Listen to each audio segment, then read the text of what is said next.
정우입니다.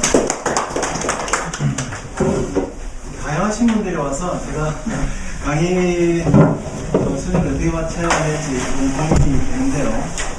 일단 이건 아마 제가 한양대에서 강의했기 때문에 들으신 분도 있으시고 좀 편하게 들으시면 될 것 같고, 지금 이제 제목은 고령화 시대를 맞이해서 100세 시대의 스펙크라는 제목으로 제가 말씀을 드리겠습니다. 시간을 이제 최대한 좀 짧게 해서 말씀드리니까 다들 바쁘시니까 그냥 대략 이런 내용이다라는 것만 알고 가시면 될 것 같습니다. 이건 굉장히 좀 상식적인 내용인데, 실제 이걸 몰라도 생활에 전혀 도움이 안 되는 건 아닌데, 일단 상식적으로 제가 간단히 설명을 드리면, 제가 세무대학 다닐 때 내국세학과를 다녔습니다. 그리고 또 관세학과가 있었거든요. 제가 1982년도에 세무대학에 입학을 하고 내국세학과로 들어갔는데, 또 옆에 보니까 관세학과가 있습니다. 근데 지금 국세청 하면, 사실 국세하면 내국세, 관세를 포함하는 건데, 사실은 국세청에는 관세 부분이 없잖아요. 근데 그런데 사실은 관세청조차도 한 10년 전부터 세수가 좀 부족하기 때문에 우리 국세청에 흡수되려는 그런 계획은 오래전부터 얘기는 진행이 돼 왔다는 건 참고적으로 아시고, 사실 제가 입학할 때는 내국세학과보다는 관세학과가 점수가 좀 더 높았어요. 근데 지금은 우리나라 경제가 워낙 많이 성장해서 오히려 관세학과, 그러니까 관세청에 근무하는 직원들이 우리 국세청으로 넘어오게 되는 이런 현상이 지금 일어나고 있습니다. 지금 참고적으로 이제 세무대학 졸업생은 5,100명인데요. 국세청에 3,500명, 관세청에 한 1,600명 정도. 그리고 이제 관세청 쪽에는 개업한 관세사들이 그냥 한 10명도 안 되는 걸로 알고 있고, 그 다음에 우리 내국세학과 출신들은 거의 지금 한 1,000명 가까이 지금 개업을 하고 있습니다.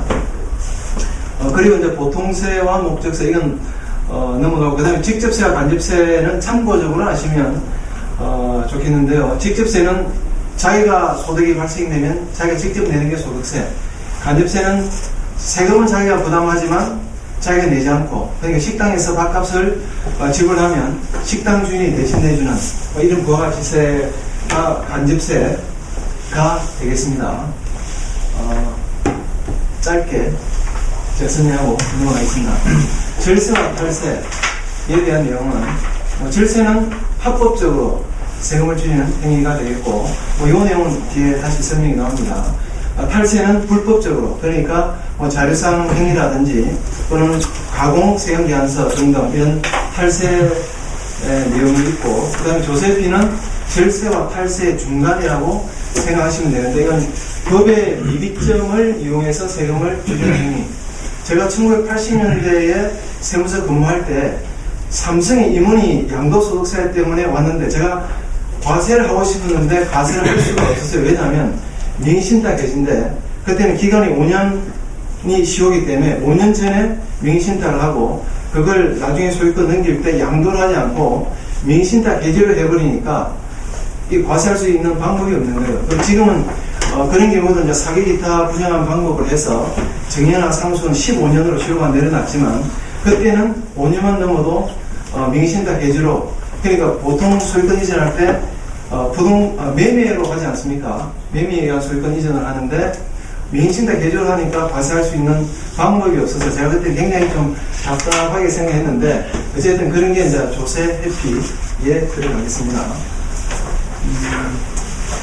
이제 아까 말씀드린 절세에 대한 내용은 일단 부지런하게 정정 자료를 잘 챙기는 게 중요하고, 또 세법에서 인정하고 있는 여러 가지 조세 지원 제도를 충분히 모르고 넘어가는 경우도 많거든요.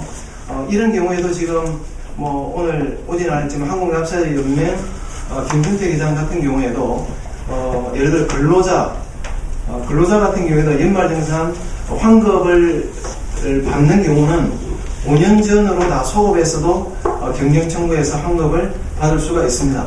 실제로 지금 여기 김선태 기장이 안 왔지만 그때 2000년도에만 해도 우리 세무서에서 한국납세연맹에서 경쟁 청구해서 환급 건수가 거의 하루에 한 세무서장 거의 한 20건 정도 굉장히 일이 많았던 적이 있는데 그것은 다 세법에서 지원하고 있는 이런 내용을 충분히 활용해서 환급을 받은 그런 사례가 되겠습니다. 요거는 이 정도로 아시고, 그 다음에 이제 본론인데요. 좀 근데 앞으로 이제 고령화 시대를 맞이해서 여기 인쇄도 있는 분들도 많고, 제가 볼 때 한 50 정도 넘으면 이걸 미리미리 챙기고 준비하는 게 아주 절세하는 데 도움이 되는데요. 일단 금융자산과 부동산 그리고 비실명채권 세 가지를 일단 구분해서 설명을 드리면, 상속재산이 400억인 경우 제일 밑에 하단에 보시면 납부세액이 160억이 나오게 되거든요. 근데 금융자산을 부동산으로 바꾸면 우리 국세청에서는 기준시가로 대략 70% 정도 잡기 때문에 평가금액이 280억이 됩니다. 그러면 상속재산 280억에 대한 세금이 106억이 나오기 때문에 거의 54억 정도 차이가 나죠. 이런 절세 방법이 있고, 그 다음에는 우리 김 교수님 굉장히 열심히 모친하고 같이 물려줄 게 없어서 그런 거. 모친 회사 모친 하나도 없어요. 다 쓰셨어. 그러시고 그리고 이제 세 번째 방법은 2009년도에 우리가 IMF가 터지는데요. 그때 그 IMF 기금으로 2조 한 5천억 정도 채권을 발행했는데, 소위 이제 묻지마 채권이라고 해서 이것은 딱 1회에 한해서 절세가 됩니다. 근데 이제 이거 같은 경우에도 그때 그분이 이 400억 원어치 자기 그 예금 통장에서 비실명 채권을 샀습니다. 그리고 그 뒤에 돌아가셨는데, 결국 이 400원 전체 과세가 되지 않기 때문에 세금 제로로 낸 사례도 있습니다. 이건 우리은행 PB센터라는 우리 후배가 있는데, 이제 실제 사례가 있어서, 어쨌든 알고 접근하면 굉장히 절세하는 폭이 크다는 걸 말씀을 드릴 수가 있습니다. 그리고 이제 또 두 번째 사례는요, 10억짜리 상가 건물을 세금 없이 물려주리면 이라는 제목인데, 이것도 세 가지 사례를 비교해서 설명을 드리도록 하겠습니다. 첫 번째는 아들 명의로 취득해서 세금 폭탄을 맞은 경우가 있고, 두 번째는 이거는 이제 보통의 정도인데 아들 명의로 정려 등기한 경우, 그리고 세 번째 가장 절세한 케이스인데 자녀에게 절대로 공짜로 주지 않는 경우, 이 세 가지 케이스가 있습니다. 이거 비교해서 한번 말씀을 드리도록 하겠습니다. 첫 번째, 이건 이제 세금을 가장 많이 낸 케이스인데요. 그 이름을 왕창추징 다는 데에서 왕추징 이름으로 장명했고, 신축 상가를 일단 아들 명의로 바로 계약해서 등기를 넘겼는데요. 우리 국세청에는 지금 7억 이상 전세 보증금 같은 경우에도 7억이 넘으면 지금 자금 출처 조사를 하고 있습니다. 제가 아는 S 건설회사 회장 같은 경우도 자기 아들한테 그 LG 반포 LG자에 그거는 10억짜리 10억 5천, 정확하게 10억 5천 전세 보증금을 대신 내주고 세금 추징이 10억이 넘게 나왔습니다. 이 상상할 수 없는 일인데, 옛날 한 10년, 20년 전만 해도 자금 출처 조사는 거의 세금 나오는 경우가 거의 없었어요. 그런데 지금은 사정이 좀 많이 달라졌고, 특히 금융기관 쪽에서 PB센터에서 상담할 때 전세 보증금을 이용해서 자식들에게 세금을 안 되고 물려주는 이런 방법을 많이 좀 써왔는데, 거기 이제 드디어 2013년도부터 국세청에서는 10억 이상 전세 보증금에 대해서도 자금 출처 조사를 해서 세금을 추징하고 있고, 지금은 7억 이상은 전부 다 자금 출처 조사해서 세금을 추징을 많이 하고 있습니다. 그래서 지금 문제는 뭐냐면, 일단 조사 대상이 되면 신축 상가에 대한 조사를 하게 되면서 왕추징 사장에 대한 은행 계좌까지도 다 추적을 하게 되죠. 그러다 보니까 아들과 딸에게 돈이 넘어간 금융자료까지 확인이 돼서 그까지도 세금이 다 추징이 되는데 여기 사례는 아들이 결국 2억 5천만 원 추징이 되고 딸도 600만 원 추징된 요 사례가 나오는데요.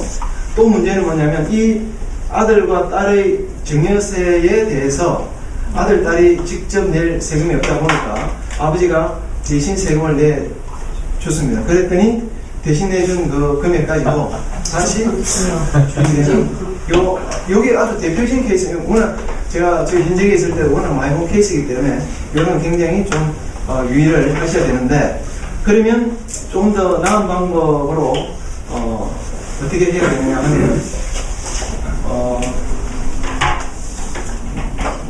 아들 명의로, 그러니까 처음은 자기 이름으로 등기를 하고 아버지 이름으로 등기를 하고, 그러니까 사장님 이 정도인데 이 정도는 해야 됩니다. 그래서 이 정도 사장은 일단 자기 앞으로 등기를 한 다음에 그 다음에 3개월 뒤에 아들 명의로 정리 등기를 합니다. 왜 3개월이 지나야 되냐 하면 시가가 3개월이 지나면 국세청 기준시가 금액으로 평가되기 때문에, 그러면 금액이 떨어지거든요. 보통 시가의 한 70%이기 때문에 일단 처음에는 자기 명의로 했다가 3개월이 지나고 난 뒤에 그러면 국세청 기준시가 금액이 한 30% 정도 떨어지기 때문에 이때 아들한테 정리를 하는 겁니다.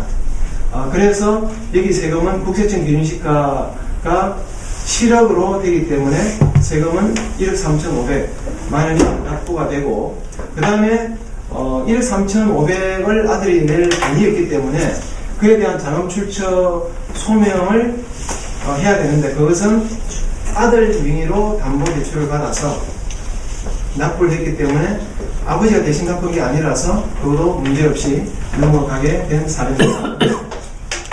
그리고 마지막으로 가장 최고로 절세한 마지막 방법은 최절세 사정은 처음은 똑같이 아들 명의가 아닌 본인 명의로 일단 등기를 하고, 그리고 또 3개월이 일단 지나야 됩니다. 3개월이 지나고 나서 아들 명의로 다시 증여 등기를 하죠.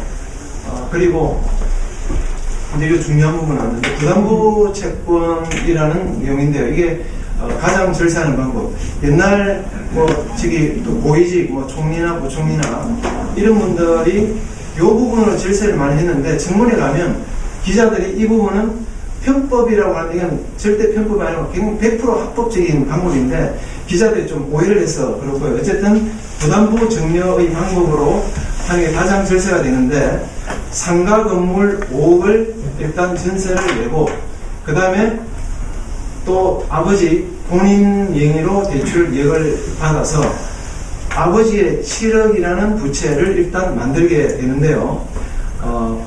그 아버지의 7억 부채를 자식에게 정리를 하게 되면 이것은 증여세가 제로가 됩니다. 그리고 이제 사후관리라든지 여러 가지 문제는 아들이 모든 이 부채에 대해서 책임지는 조건으로 해야 되고, 그러면 채무를 아는 부분에 대해서는 또 아버지 입장에서는 양도소득세가 해당이 되는데, 이 케이스는 뭐냐면 그 건물 자체가 1세대 1주택을 해서 비과세 되기 때문에 증여세도 제로, 양도소득이 제로된, 여기 이제 최상의 그런 결론이 나온 케이스가 되겠습니다. 그래서 이제 부담부 증여로 이제 사실은 절세를 많이 하는데, 제가 그 전에 있던 사무실에도 건물이 한 70억짜리인데 건물 주인이 그걸 자기 자식에게 정리를 하겠다고 했는데, 그래서 일단 기준시가로 하는 방법과 그 다음에 아버지가 대출을 받아서 대출받은 금액, 그 부채를 자식에게 넘기는 그 시뮬레이션에서 그 부채 금액이 가장 적정할 때 세금이 최소화되기 때문에 그걸 시뮬레이션에서 제가 절세하는 방법으로 처리한 케이스가 있습니다. 근데 그 부담부 증여가 절세할 수 있는 가장 좋은 방법인데, 이제 주의해야 될 것은 뭐냐면 대출 이자에 대해서 일단 자식이 채무를 안았기 때문에 자식이 일단 불입해야 되는 그 내용이 나와야 되고, 그게 확인이 안 되면 세무서에서 추징을 하기 때문에 그 부분은 좀 신경 쓰셔야 되는데, 그 부분에 대한 해답은 아들이 임대차 계약을 작성해서 월세를 받게 되면 그 월세를 아들 명의의 통장에 받은 그 월세 부분으로 이자를 자동 이체하도록 하면 뭐 전혀 문제가 없습니다. 그러면 세무서에서 나중에 이제 사후 관리하더라도 아들이 월세 받은 부분에서 은행 대출 이자를 갚은 내용이 확인이 되면 뭐 그냥 전혀 문제 없이 추징이 안 되는 그런 생각이 되겠습니다. 그리고 이제 만약에 이제 부담부 증여할 경우에 임대차 기간이 만료가 되어서 임대보증금을 반납할 경우에도 아버지가 대신 내주면 안 되죠. 당연히 새로운 임차인이 오면 그 보증금으로 돌려주면 되니까 이것도 크게 어려운 점이 없습니다. 그리고 아들은 임대소득에 대해서 사업등록증을 내고 임대 내용을 성실하게 신고하면 나중에 자금 출처에 관한 세금 추징 문제는 전혀 발생이 되지 않습니다. 이런 세 가지 케이스에서 부담부 증여에서 최고로 많이 절감했다는 설명을 드렸는데요. 이제 총 정리해보면 왕추징, 이정도, 제절세 세 가지 내용을 비교를 해봤을 때 아들이 일단 시세로 10억 주고 건물을 샀으니까 10억인데 이거는 시가로 100% 다 평가가 되고 그 다음에 이정도 씨는 기준시가니까 7억이 되고 제절세도 이제 기준시가로 7억이 되는데 특히 이제 왕추징의 경우에는 자금출리 조사를 하면서 딸에게 돈이 흘러간 것까지 확인해서 3억이 더 추징이 된 그 표가 되겠습니다. 그래서 전체 세액으로 비교해보면 왕추징 같은 경우는 결국 아들, 딸 증여세 추징에 대해서 5억 5천이 나오게 됐고 이정도 씨 같은 경우는 1억 2천 그리고 제절세는 증여세 제로, 양도세 제로에서 제로되는 그 차이가 최고 차이 만약에 5억 5천까지 차이가 난 이런 사례가 되겠습니다.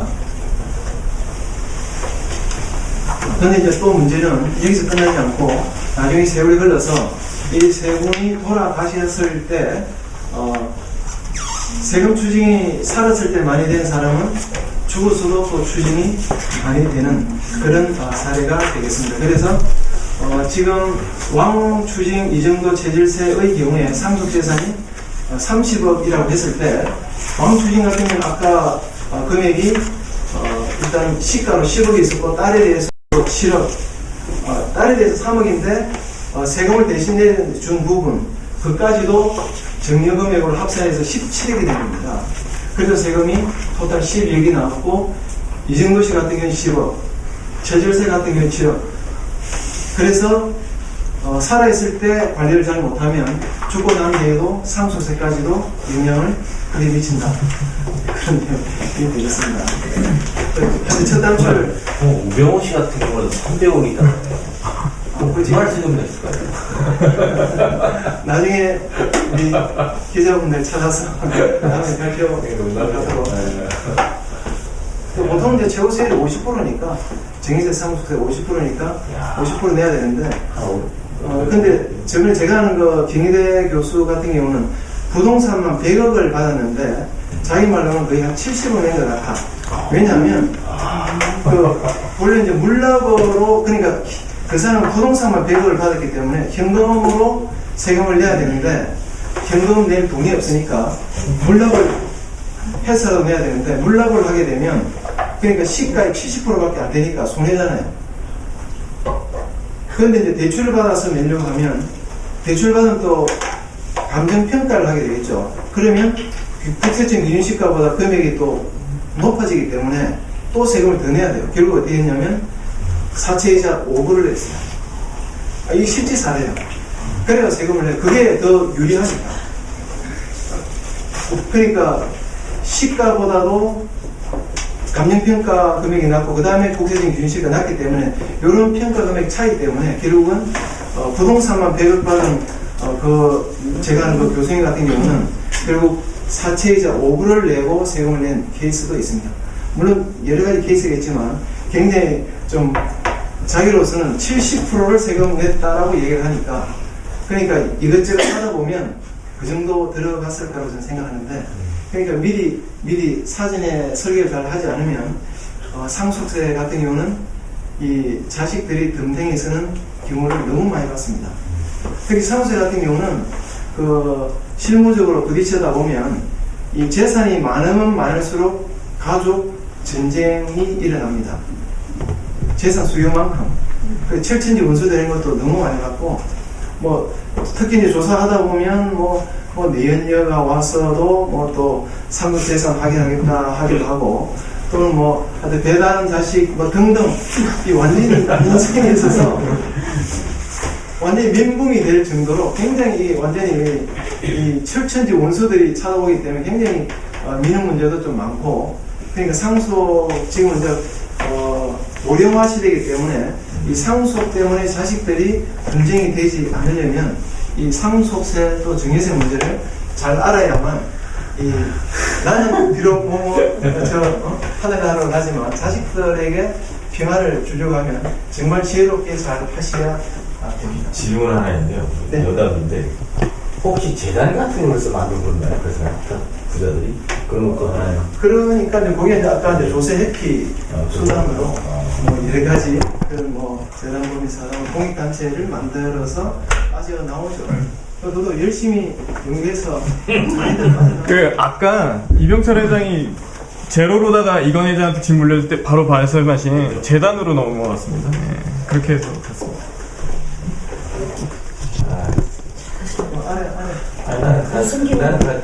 저 돈이 많은데 기증하고 죽을 거예요. 여기 있는 분한테 기증했지. 그렇고요. 그 다음에 미리 준비한 만큼 상속세는 줄어든다라고 하는데, 이제 추정 상속 재산 보통 이제 1년 이내 2억, 돌아가시기 1년 이내 2억, 또는 2년 이내 5억이 자기 통장에서 빠져나갔다 하면 국세청에서 그 부분에 대해서는 소명을 받거든요. 근데 신고하는 사람은 살아있는 사람이고 쓴 거는 돌아가신 분인데 서로 커뮤니케이션이 없으면 살아있는 사람이 모르는 경우가 많겠죠. 그러려면 소명 안 하면 다 그것도 세금이에요.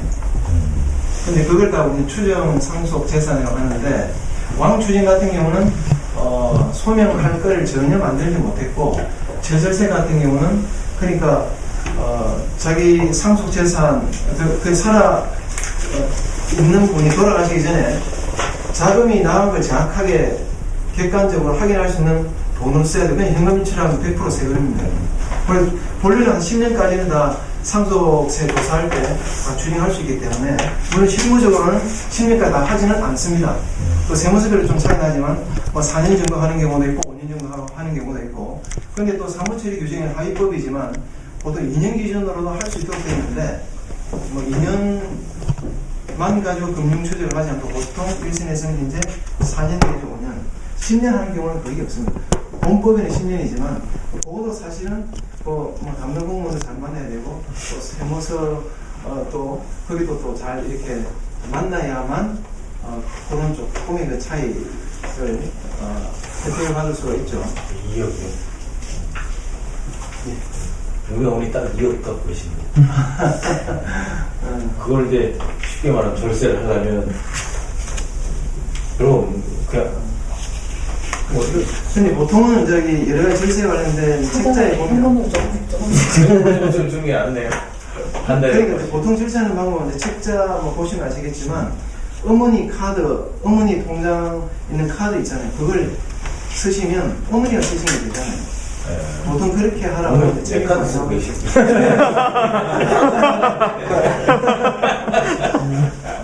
그건 우리 이동희 세무사 책에도 아니, 별것도 단돈 1,000원이라도 절세할 수 있는 걸로 알아야 되니까. 그건 우리 이동희 세무사가 또 전문가지만 그런 내용이 있고요. 그 다음에 또 중요한 팁이 되는데, 월세 임대 건물은 상속하지 않는다. 이게 뭐냐면, 거꾸로 말씀을 드리면 전세 10억을 임대해서 주라. 왜냐하면 전세는 부채이기 때문에 상속세에서 차감이 되겠죠. 그럼 세금이 줄어든다는 얘기입니다. 월세보다는 전세, 부채를 남겨주라. 그러면 벌써 차이가 한 3억 나죠. 월세 1,000만 원 받는 경우와 전세 10억인 경우는 벌써 세액이 한 3억이 차이가 납니다. 그래서 월세 건물로 주지 마시고 전세 보증금으로 해서 좀 금액을 올려서 그걸 나중에 상속을 하는 게 절세에 유리하다는 내용이고, 먼저 세율은 20%에서 50% 보관으로 되어 있습니다. 요건 뭐 조금 뭐 디테일한 부분이죠. 이제 1,000만 원 초과는 분납을 할 수가 있다라는 거고, 그 다음에 또 인구인납 뭐 이 방법도 많이 쓰기는 하는데요. 담보를 제공해서 5년까지도 나누어서 내는 방법도 많이 활용을 하고 있습니다. 그리고 물납은 일단은 시가의 한 70%로 공세시장을 받아주기 때문에 일단 당사자로서는 좀 손해인데, 그래도 현금으로 납부할 수 없으면 물납으로 이제 해야 되겠죠. 그리고 시가하고 이 공시지가에 비교해 봐서 시가하고 공시지가 차이가 없다 하면 물납도 하나의 방법으로 쓸 수가 있겠습니다.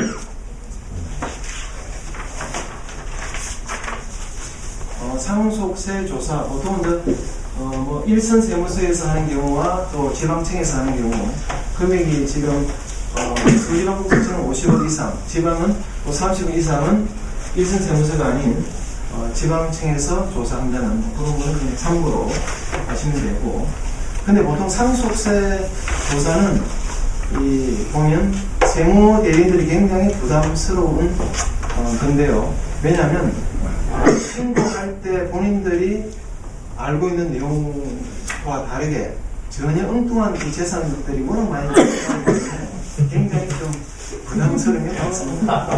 어떻게 보면 상속세 조사가 결정된 뒤에도 또 몇 년 흘른 뒤에 또 나온 경우가 많아요.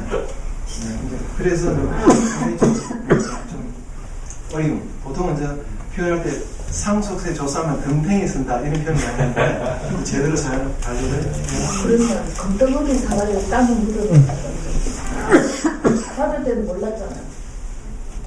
그럼 10년 지나고 나서는 그냥 시원하게 그렇죠. 나고 나면은 그러면 뭐 꽁꽁 숨겨놓는 게 그렇죠. 맞아요. 10년. 근데 일반 양도는 사기 다 부상한 방법이면 시효가 10년이고 상속 정년 15년.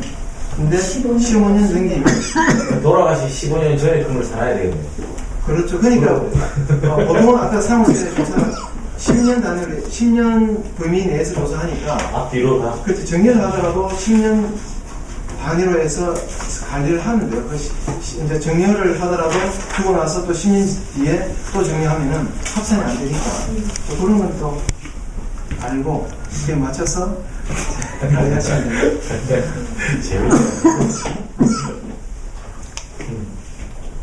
그리고 이제 상속을 할 때는 돈으로 주시는 것보다는 땅으로 주시는 게, 그러니까 내가 뭐 반복적인 이야기지만 현금 30억은 그대로 100% 이제 추징이 되지만 이걸 땅으로 사게 되면 국세청 진시가는 시가의 70%니까 어쨌든 차이가 나기 때문에 지금 30억을 놓고 보면 이것도 거의 한 2억 한 9천만 원 가까이 그 차이가 나죠. 요거도 하나의 절차할 수 있는 방법이 되겠습니다. 근데 뭐 취득세 등록 다 내야 되잖아요. 그거 빼더라도 그건 좀 소소하기 때문에 이거 얘기하면 우리 시티는 지임장에 계시지만 어쨌든 현금과 부동산 이쪽은 잘 절세하는 방법을 잘 활용을 하시면 좋겠습니다. 그리고 이제 아까 추정상속 재산에 대해서 말씀을 드렸는데 결국은 뭐 제가 디테일하게 설명을 드리지 않더라도 어쨌든 1년 이내 2억, 2년 이내 5억을 인출할 경우에는 다 추정 상속 재산을 해서 다 세금을 추징하기 때문에 그거는 어쨌든 인출에 대해서는 정확하게 객관적인 어떤 증빙을 만들어 놓는 게 필요하죠. 그래서 예를 들면 그러니까 아버지가 뭐 현금이 있다면 자기가 자기를 계속 쓰면 돼요. 뭐 병원비라든지 그런 여러 가지 뭐 융업소는 못 가겠지만 어쨌든 자기가 쓴 근거를 계속 남기고 또는 뭐 비싼 뭐 1억짜리 뭐 장롱도 사시는 분들 봤는데 이제 그런 근거를 끊임없이 계속 남길 필요가 있으면, 그렇지 않으면 소명이 아닌 다 세금 추징이니까 50분은 무조건 세금이니까 그거는 출처를 정확하게. 그래도 부모가 동의를 안 하면 안 주면 세금을 내더라도 자식한테 안 물려준다. 저거 소용없다.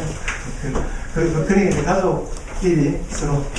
야, 영업이 다 내 카드로 하는데.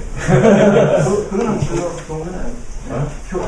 그거 하는 게 그러니까. 그렇죠. 아니, 근데 그 병을 쓰면 내가 또 그것들 받지 않아요? 그거는 이제 그건 안 얘기야. 어머니 카드로 쓰시고 네. 어머니한테 그걸 현금으로 받으셔야 돼요. 아, 그 현금은 어쨌든 조금씩 이렇게 빼시는 게 낫죠. 알겠습니다. 보시면요. 어쨌든, 지금 시간이 좀 제가 속도를 굉장히 빨리 했는데, 뭐, 이 정도로 해서 마무리하겠습니다. 이분도 뭐, 전문가, 우리 세무사 보시에 우리 이동기 세무사도 있고 하니까 질문할 거 있으면 마음껏 하십시오. 아니, 재밌는데 좋습니다. 남 대표께서 아까 설명한 내용 중에 상속세 조사 담당자를 잘 만나야 이게 됩니다. 예. 그러면 이제 사람에 따라서 상속세가 많이 나올 수도 있고 작게 나올 수도 있다. 이거는 세법에 없습니다. 우리가 결정할 수 있는 건 아니잖아요. 그러니까 그것이 이제 거의 국세행정의 뭐 재난권이라 그래서 항상 여론에서도 얘기하고 국회에서도 얘기를 하는데 상속세가 그렇게 그 조사 담당자에 따라서 좌지우지 되는 건 아니거든요. 맞습니다. 우리끼리 지금 뭐 얘기하는 거니까 깨놓고 이제 뇌물 주면은 그 상속세 싸게 해주고 뇌물 안 주면은 비싸게 매긴다 이런 식이 되는 거는 그냥 바람직하지가 못합니다. 맞습니다. 뭐 아주 뭐 대단하신 말씀이고, 근데 이제 실무적으로 보면 뭐 제가 뭐 직접 경험도 했지만,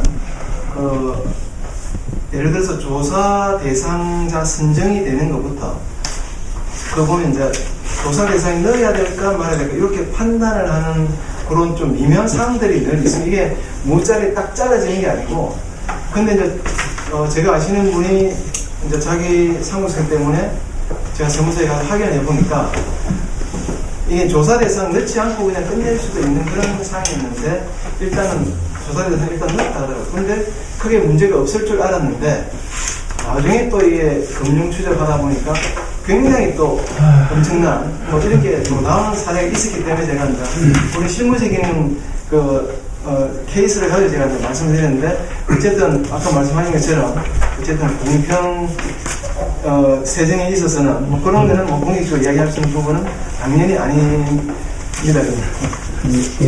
네. 이제 저건 좀 단순한데 만약에 이제 저렇게 10억짜리 건물 상가를 얘기하시는데 만약에 땅은 부모님 땅이죠. 건물은 이제 제가 만약에 지었다. 그러면 땅은 부모님 거고 건물은 제 거잖아요. 그럼 이제 반반이 되잖아요. 뭐 어떻게 되겠죠. 근데 만약에 부모님이 돌아가셨다. 그러면 그런 경우에는 그러면 상속세를 어떻게 내야 되나요? 상속세는 일단 부동산 땅만 해당되니까 네. 그것만 가지고 이제 일단 공시지가로 해서 평가해서 세금내야죠. 그러면 지금 말하신 대로 하면 이제 땅 아까 3개월 있다가 매매하면 괜찮다 이렇게 했는데 만약에 그러면 이제 땅은 부모님 거고 건물은 제 건데 만약에 제가 제 자식한테 그 부모님의 땅을 이렇게 네 3개월 벌써 한 오래됐죠. 네, 이미 이제 그건 10년 됐으니까 그렇죠. 그러면 그거를 지금 하면은 되나요 그러면? 그래도 이미 그건 3개월 넘기 때문에 네. 오늘 그 이제 공시지가로 해서 국세청 기준시가 금액으로 해서 뭐 정리를 하신다는 말씀이죠. 네, 그러면 이제 또 거기 임차 같은 거 이렇게 놓고 있잖아요. 그러면 그런 관리는 부모님 이름으로 하는 게 아니고 제 이름으로 해야 되고 지금 그 얘기 하신 거죠? 제 이름으로 해야 하셔도 되면요. 네. 남의 땅 위에 지금 있는 게 그 지상권이라거든요. 네. 그 세법에서는 이제 부모님 땅에다가 자녀분이 지금 건물 짓고 있으면은 세를 안 주고 계시죠? 아니요, 세 다 줬죠. 아니. 네. 부모님은 세 드리는 안 아, 드리겠죠. 제가 네, 안 그건 5년치 계산해도 5년 단위로 계속 종료세를 매기도록 되어 있거든요. 굉장히 많이 적시를 됩니다. 진짜요? 그래서 세금은 부모 자식 간에 오히려 더 잘해야 됩니다. 그 특수한 기간에 못하면은 제 3자한테 시비 안 걸 거를 오히려 세금부터 과세하거든요. 지금 그 딴 관계 한 분명히 따져보셔야 됩니다. 세금 몇 년치가 나오기 때문에. 오히려. 상담을 근데 그런 식으로 밀린 부모한테 그러면 그걸 줬냐 이렇게로 따집니다. 따진다 이거죠. 그럼 큰일 났네요. 지금 5년 단위 지금 거기까지 계속 과세할 수 있거든요. 지금부터 내시기 용돈 드릴 걸 임대료라고 하십니다. 그렇죠. 지금 뭐 아까 상속해 가지고 금융기관 예금하고요 부동산 그 국토 환경 전산망에 자동적으로 국세청에 통보되죠. 그렇죠. 그러니까 뭐 그거 뭐 예금 금융기관 뭐 재금융권까지 보험회사 그거 그렇죠. 그다음에 부동산 내요. 그래야 자동 통보되니까 거기서는 뭐 그냥 뺄 수가 없는 거잖아요. 국가에 다 들어가는 거죠. 돌아가시면? 네. 아니, 그러니까 조사한다면 얻어올 수 있다는 거죠. 세무서에서 조사하고 있다면 이제 요구하면 자료가 온다는 거죠. 그렇게. 네. 그분의 지금 현재 시점에서 예금, 부동산 내역이 다 온다는 거죠. 공유지분까지 다 오는 거죠. 집은 재산세를 내기 때문에 네. 재산세 근거로 다 잡아내면 여기 재산이 나온다는 거지. 그래서 그걸 가지고 상속재산을 평가할 수 있는 거지. 그래서 비과세를 많이 드셔야죠. 통보 안 되는. 비상장에다 주식 그 회사까지도 다 나옵니까? 주식 그것도 다 나오겠죠. 그거는 당연히 나오는데 왜냐면 우리가 법인 신고할 때 주식이동 주식회사만 한 명에서 합자해서 이렇게 다 나오는 거예요. 조회가 나는 거. 안 하고 그건 입력이 다 되기 때문에 네. 그냥 법인들 신고할 때 다 뒤에 그 주식 등록증이 있기 때문에 다 100% 하게 됩니다. 돌아가시고 돼. 질문 없으면 마무리하고 오늘 2차는 우리 박종일 변호사님께서 2차를 쏘시겠답니다. 네.